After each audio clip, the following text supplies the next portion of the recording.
Pinangunahan ni BCDA President Attorney Arnel Casanova ang turnover ng 12 5-story residential building na nagkakahalaga ng 700 milyong piso sa pamunuan ng Armed Forces of the Philippines sa pangunguna ni AFP Chief of Staff General Gregorio Pio Catapang Jr.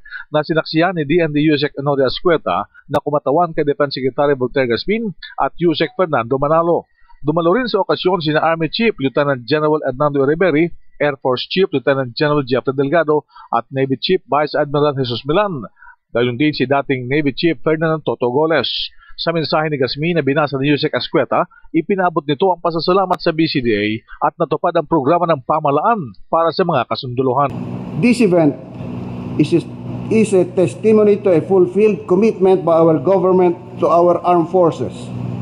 And we are happy for the realization of this project that will go a long way in servicing the housing needs of our armed forces personnel. Ang mga gusaling ito'y bahagi pa rin ng AFP Modernization Program, kaakibat ang commitment ng Aquino Administration na maibigay ang dignidad sa mga kasunduluhan, paliwanag ni Attorney Arnel Casanova. Ang mga biyayang ito ay nararapat para sa inyo bilang kaukulang pagpupunyagi dahil sa matapat ninyong paglilingkod at kabayanihan sa pagtupad ng inyong tungkulin. Ayon kay Casanova, sa loob ng 21 taon ay nakalikom ng pondo ang BCDA ng 63.11 bilyon piso at ito ang ginagamit sa mga proyekto ng gobyerno para sa mga kasunduluhan. Yan ang DCRH News, RH 911 Bing Formento, naglilingkod sa pagbabalita.